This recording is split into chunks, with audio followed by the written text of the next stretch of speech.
2026 is going to be a good year for survival gaming. This list is going to go over my 10 most anticipated titles for 2026 and beyond. Let's jump in. Our first game is Permafrost by Space Rocket Games, and this is a game where you survive in an endless winter after a disaster shattered the moon and left civilization entombed in brutal permafrost. The core loop of Permafrost is battling extreme weather, hunger, and exhaustion by hunting wildlife, setting traps, scavenging resources, crafting tools, and building shelters which can survive the incoming blizzards. It's advertised as having solo play with up to 4-player co-op, and it even has a dog companion to help you carry gear and find loot. The game features abandoned cities, forests, caves, and camps, and the best part, it apparently even has survivors and bandits to fight or trade with. There are some big promises here, but if they deliver, this game looks like it could be one of the best survival games of recent memory.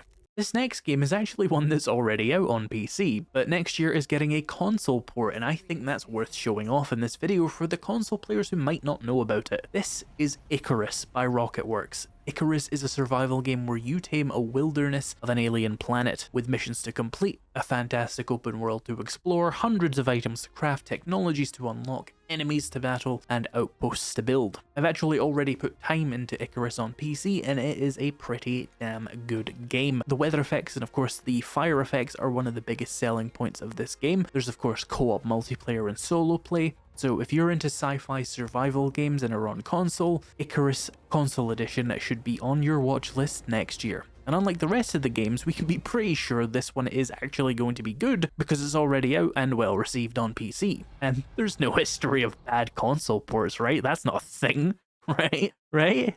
Ferocious is a survival FPS set on an island infested with dinosaurs, mercenaries, and other dangers. You wake up stranded on an uncharted island covered in ruins, and you have to explore and adapt to survive. This game really prides itself on its FPS gameplay, with the ability to craft new weapons using scavenged resources, and apparently allowing weapon customization. It looks like Far Cry meets Jurassic Park, which is something I didn't know I wanted until I saw this. And it even has a story, and beyond just shooting your way through every problem, you can even command the dinosaurs. Oh, and there's mechs. Yeah, this isn't going to be the most grounded survival game. I don't think there's much farming going on in this one, for example, but this is definitely another one that should be on the radar for any sci-fi survival gamers out there who like fast-paced action.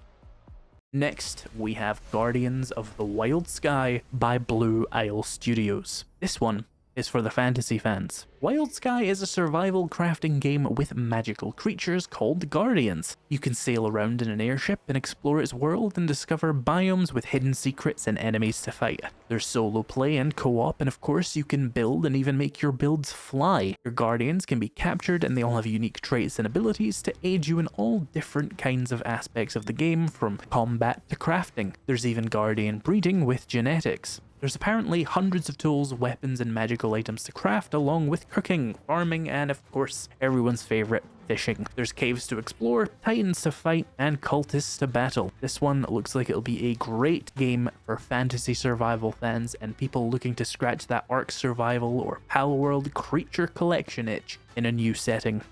Outbound is a new survival game made by the studio who brought us Above Snakes, Squareglade Games. If you've never played Above Snakes, it was an interesting little survival game with a lot of new takes on the genre, so I'm excited to see what these devs have in store for us this time. Outbound takes a very different approach to survival gaming. There's less, scary creatures and hopeless death scenarios, but instead it's a game about building your nice little home on wheels and living sustainably off the grid. Building houses, growing crops, raising dogs, generating power, and of course it has co-op and resources to collect, secrets to find, and biomes to explore. In a niche saturated with dark and gritty post-apocalyptic hellscapes, Outbound presents a utopian future for you to carve out your own idyllic living in, just for the love of the game. Outbound could be the perfect way to get your friend who's scared of survival games to try a taste of what they've been missing.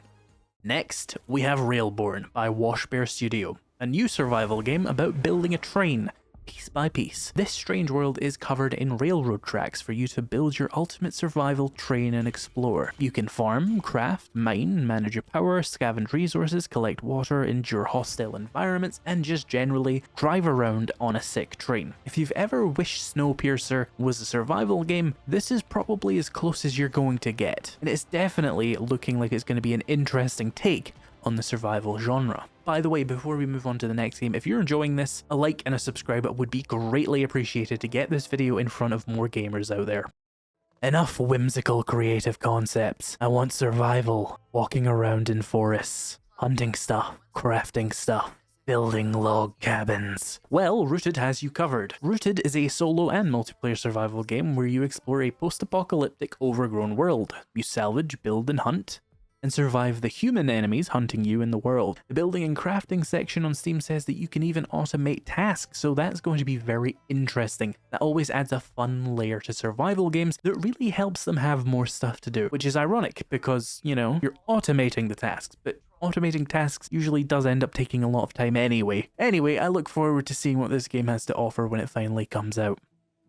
Alright, I've been saving the heavy hitters for last. First, we have Blackfrost, The Long Dark 2. The first Long Dark game was very well received and is one of the more successful and beloved survival games of the last decade for sure. Well, what if we did that, but even more? The Long Dark 2. This game is set a year after the Aurora appeared, which disabled all technology, leaving civilization decimated. You can survive as a lone wanderer exploring the frozen wasteland, or play together with friends, or you can even engage with NPC survivor communities as well. It's kind of up to you. You can build your survivor with custom traits and skills. The new cities and towns of Blackfrost offer you new opportunities and challenges to refresh the gameplay of the original. And it even features a quote, will to live feature. Damn, these games are getting pretty deep, huh? Manage your doubts and fears and find comfort in the small things if you want to survive. This game gets its name from the radioactive black frost emitted from a power plant in the distance. It also features the new Permalife system, which, quote, turns every death into a new adventure, where you accumulate new risks and fears for your survivor as you move throughout the world and succumb to hazards. Face your fears, overcome their downsides, and strengthen your survivor's story. Whatever the hell that means. But it does say permadeath is still an option. See that? That's developers who know their player base.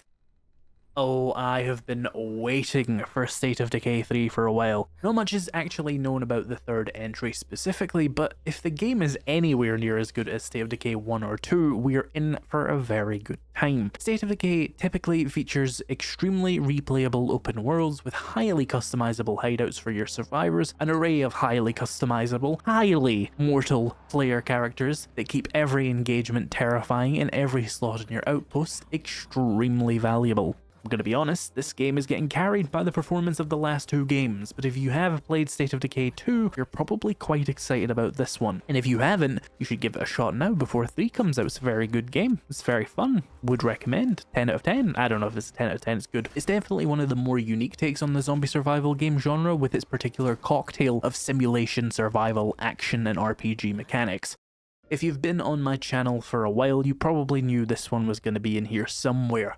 Subnautica is finally getting a full sequel with multiplayer. If you've never played Subnautica, it's a horror survival game set almost entirely underwater on an uncharted alien nightmare of a world. It has some of the best exploration and horror gameplay going, and it just so happens to also be a survival game. Voice crack! You can craft vehicles, tools, and make bases. The sequel is going to have new monsters like the Collector Leviathan to terrorize you in the depths of the ocean, and it's going to have multiplayer co-op this time so the nightmares can be shared with a friend. I can't wait to fire a distraction torpedo at my friend and watch them get mauled to death by a big cloud of horrible nightmares from the depths of the ocean. It's going to be so peak! There's all new tools, equipment, and submersibles, so it's not just a repeat of Subnautica 1 or Below Zero, and it has all new biomes to explore and presumably a new story to tell. I'm gonna be 100% playing this one, assuming it ever comes out and doesn't suck. God, I hope it doesn't suck. Damn, now I want to play some Subnautica 1. And you should too. Thank you so much for watching, and if you found this video entertaining or useful, be sure to hit that like button and subscribe for more, and I'll see you in the next video.